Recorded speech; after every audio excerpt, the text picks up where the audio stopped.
Hey there guys, Travis Cook here of Learning How to Think, and it's the 17th of September 2020, and I've got a few things to talk about with you guys here. It's a few things happening in the UK, some positive, some not so positive. So we'll start off with the trade deal that's been completed with the UK and Japan, and it sounds great. There's the government. On their website, they have a nice outlay of all the things they think it could achieve and all the great things that it supposedly could do, and it does actually sound like a great positive for the UK and Japan. There's a lot of tariffs being removed, and which should make business, to do business between the two countries a bit easier. So that sounded great. I mean, who knows how much of this actually benefits the UK people in the long term, whether it actually, really is a good trade deal and the either side of the agreement is kept, and etc, etc. But it says, so from the actual government site itself, the UK has secured a free trade agreement with Japan, which is the UK's first major trade deal as an independent trading nation, and will increase trade with Japan by an estimated 15.2 billion. That's over a course of many years. The UK-Japan Comprehensive Economic Partnership Agreement was agreed in principle by International Trade Secretary Liz Truss and Japan's Foreign Minister Motegi Toshimitsu. I almost certainly said that wrong. On a video call this morning on the Friday 11th of September. The deal is tailored to the UK economy and secures additional benefits beyond the EU-Japan trade deal, giving UK companies exporting to Japan a competitive advantage in a number of areas. It will help to create jobs and drive economic growth throughout the whole of the UK. And it goes on to further say,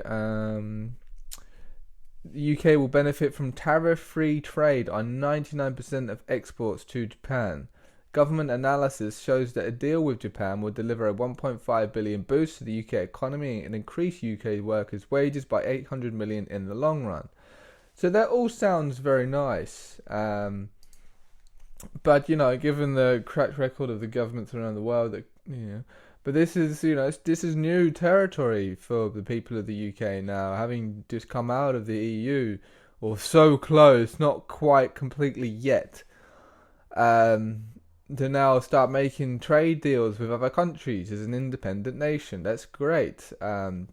Exactly what we want to be doing as now a free nation, so kind of free, at least free from Brussels.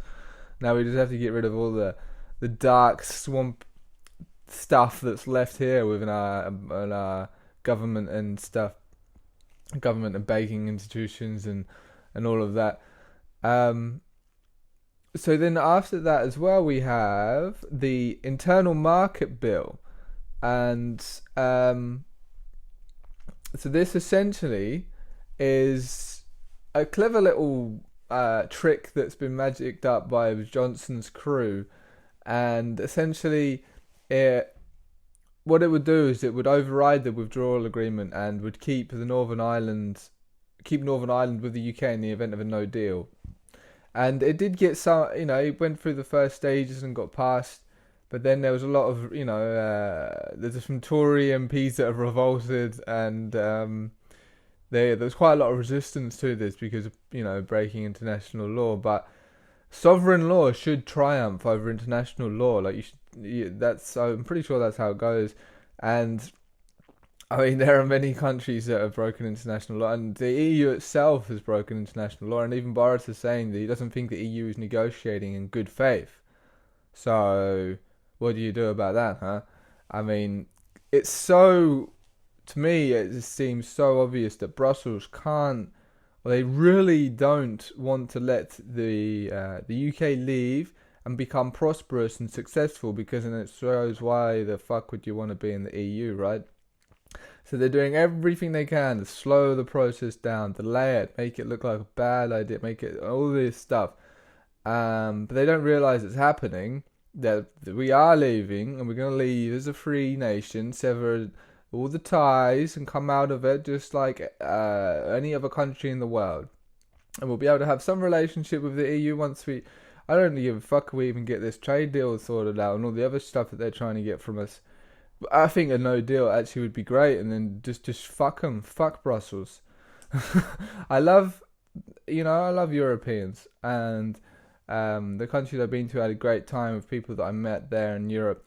But the European Union, Brussels, is just fucked. It's just so corrupt. It's just insanely corrupt that I think it's time for it to die. And it's funny, actually, why I think Boris could have some involvement with positive forces is because I actually, the whole time Brexit was sort of happening, I never believed it would happen. Whenever people are asking me for years, I was just saying the same thing. Nah, because it's just too far away from the status quo. If the British people, if we leave the EU, it will be such a change from the narrative that I don't think it will be possible. And I think it would lead to the end of the EU. So that just seems like too much of a wild card to actually happen. So no, I don't think it will. And then it did. And it was Boris who helped deliver it. So whether... I don't know, it's complicated. I hear some people say he could be a grey hat, which, like the good guys and the bad guys have dirt on him in some way, some form of leverage. I don't know how much politics is done by blackmail here in the UK, but maybe it is that much. I don't know, but I'm seeing, some clips of him. Just seeing him working, and he looks tired, man. He is getting grilled in every which way. Good news. We look forward to that. Julian Knight. Thank you, Chair. Prime Minister, thank you for appearing today. I'm going to press you further on furlough just for a moment, as the DCS sectors are very much in the firing line of COVID-19. Over 40% of workers in arts and entertainment are still furloughed, while 70% of theatre workers are freelancers. Is it morally right, Prime Minister, that these people face losing everything come the end of the furlough scheme in October, particularly as it is the government's own restrictions that makes it impossible for them to work and makes their businesses unviable? I know how maddening it is and how difficult it is for everybody in the arts, the culture sector, a sporting world, local football teams. What we've done is there's a big investment in specifically in the arts and culture sector, 1.57 billion. But we've also got specific funds to help everybody through a very, very tough time. But the best answer to all of this is to get these businesses going again, and to get the theatres lit again by having the virus down and having a testing regime that allows us to do that, and that's what we're working for. Okay, Boris, just on that point then, you said only a week ago that you indicated that theatres could be, and I quote, much closer to normal by Christmas. But by your own admission, true mass testing will not be widespread before the spring next year. Do you recognise that we need to find smart ways to ensure that the likes of theatres and live music venues can open at a very specific date in time, so that you have some certainty, without strict social distancing? Yes, I do. And but you're right to stress smart solutions, and Julian, they're to get people to, as it were, to break the rules on social distancing, to sit cheek by jowl in a theatre again. You're going to need lateral flow testing of a kind that we're on the brink of getting right. Pregnancy-style testing, but I can't sit here today. I wish I could. I can't sit here today and tell you, in spite of what Catherine says about tests at Italian airports, which I'll have to check out. But we are a long way off, I'm afraid, or still some way off, having those instant pregnancy-style liberating tests that tell you whether you are infectious or not. That's what we're working for. The science is almost there. As soon as we can do that, then you do have the possibility of theatres, of football clubs, all these sectors that are currently finding it so difficult, able to open again. Okay, well, the 1.57 billion package that you referenced earlier, of course, is very welcome, but it will only keep some venues going for the relatively short term. These sectors, which are world leading and bringing huge value to the UK economy, will need a long-term plan of recovery, sector specific. Are you aware of that reality, and what are you going to do about it? Well, of course I'm aware of that reality, because I used to represent those interests directly in my capacity as mayor of this the city in which we now sit, and because I know vividly their importance to our country and its prosperity, and it's absolutely vital. This is a sector that generates probably 16 billion pounds a year, huge quantities in taxation and employment, and they're vital for our prosperity. So are you committing, Prime Minister, to a sector-specific recovery plan for the arts and culture? Yes, that as you know, there already is such a plan underway. Okay. Now, in terms of national debt right now, just a final question. We're currently at levels not seen since 1961, when we were still paying off the war. In all honesty, Prime Minister, can this country afford a second national lockdown? I don't want a second national lockdown, Julian. I think it would be completely wrong for this country. Can we afford it, Prime Minister? And we are going to do everything in our power to prevent it. And can we afford it? I very much doubt that the financial consequences would be anything but disastrous. But we have to make sure that we defeat the disease by the means that we've set out. And so when I see the people saying, arguing against the rule of six, or saying that the government is coming in too hard on individual liberties and so on, I totally understand that. I sympathise with that. But we must beat this disease. Thank you, Chair. This must be a really tough time to be the Prime Minister, and there is not much. There doesn't seem to be a huge amount of people that support him. I mean, I can only speak for the little bubble I see online, the people I talk to, but you can understand why, because the whole Corona thing has been a fuck up, that's for sure. And I don't know if it was mismanaged on purpose, because a lot of what I think Boris says about COVID is said essentially the globalists talking through him. And so, yeah, I don't know if it's just bribery or stupidity or just blackmail or something. There's a part, or if he just has to go along with this current system for a little bit longer until something cracks, maybe the elections in the US or Brexit finally happens completely. It feels like we're in a tough moment. Especially for Boris. I mean, if this guy really has some form of goodness within him and is trying to do positive things in this government, imagine, it'd be such a challenge. But so there's the talk of a second national lockdown, and I really don't think the people of the UK will deal with this. They will not accept this, and this will end very, very, very badly.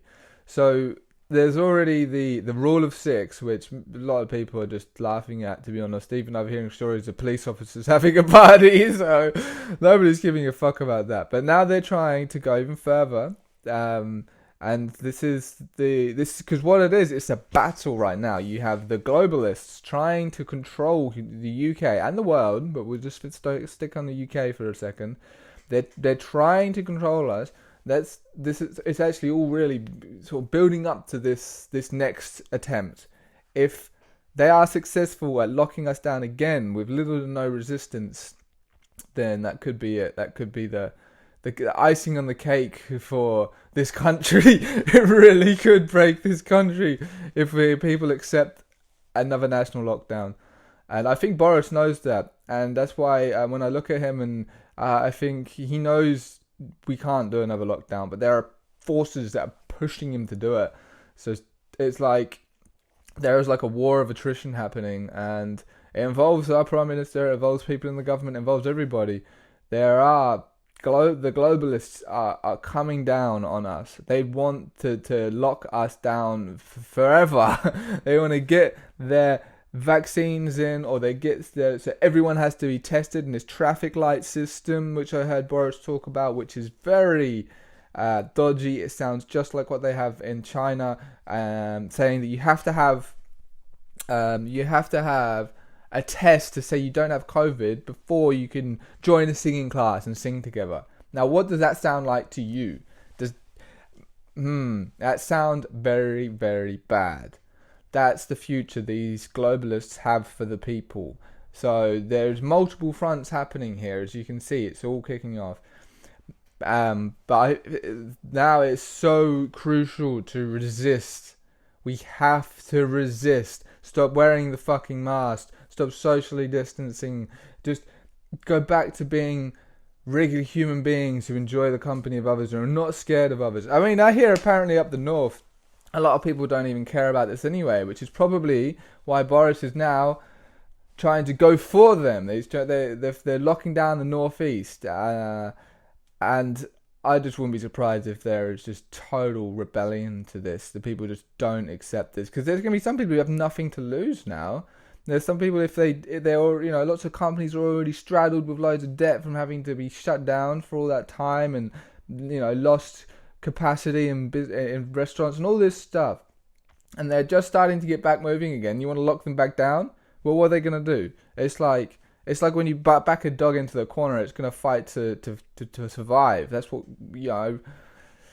So it's going to be interesting to see how this goes down. I personally am doing everything I can to resist this. And there's the protest in 2 weeks, which is, I think this is partly, I'm thinking about this. It could even be that this protest is deliberately set up by controlled opposition, and then the Boris and the globalists are deliberately creating the conditions where it could be seen like, the protest, we have to come down on them because of that. Or it could genuinely be, this is like, not like the last stand, but a very pivotal moment in this fight against, not the coronavirus, against the globalists. The people who are literally, they have this agenda to destroy not only our economy here in the UK, but the entire world, to bring it all down, have the reset, and probably bring in a cryptocurrency, cashless society. That's what I feel is being geared up. Because I do think we're going to see some form of a reset. I just really hope it's to a gold-backed system, and that all depends on who's in power and all of that. And especially if Trump and Team Q keep things rolling over in the US and then have the influence globally, then yeah, I think we could see that. If Biden gets in, if for some reason the Brexit thing doesn't happen, then yeah, it's gonna be pretty fucking tough to win that from there. But if the Brexit thing happens finally and Trump wins, we're going to be in a really good spot to handle the next few years. But it's going to I'm very curious to see how it goes. I hope Boris can continue. I hope he stays strong. And I hope he doesn't kowtow too hard to the globalist forces. Or we're going to have to get rid of him, or we're going to have to do something, because we can't go into a second lockdown, guys. Without losing the country, I don't think we can do it. We've already done that, so I don't think that will happen. I think a lot of the threats could actually be just empty threats. They could just be, but then, so what happens? Boris is making these threats. Either one, they are empty, and then nothing happens when people disobey them en masse, and then we've overthrown some sections of government control. The globalists, we fuck the COVID globalist narrative, and we just blow that out of the water. That'd be awesome. That could happen. Or Boris and the globalists can, they will actually try to do that. And if the protest I wonder how it's going to go, but it's going to be a pivotal moment, and I'm very, very curious to see how it goes down. I mean, if I think about having faith, I still have faith. Faith is so important, I think, in these times, and I just think about how these conditions are being created so people can awaken. That is what's happening. It's because people have to wake up. They really do. I'm not sure if there's a time limit, but people do have to wake up. And it's so easy to wake up right now. If you haven't already thought about how the government or parts of the government might be compromised and not have your best interest in heart, well, it's becoming very easy to do that now. It's becoming so stupid and so insane that it's so easy to wake up. And that gives me great confidence. Because once people do wake up, there's no going back. It's just, are we going to wake up fast enough whilst before our society is destroyed? Maybe that's the time limit. But I'm quite, very optimistic about it all, but just keeping aware of all the things going down. So yeah, we've got the UK trade deal with Japan, with the internal market bill that may or may not happen. The Brexit is coming to a close, kind of, maybe possibly in about 30 days. That's like the deadline. So yeah, very interesting. We'll see what happens. Keep fighting the good fight, guys. And yeah, the protest 26th of September. It's going to be a big one, Trafalgar Square. And I'll see you next time, guys.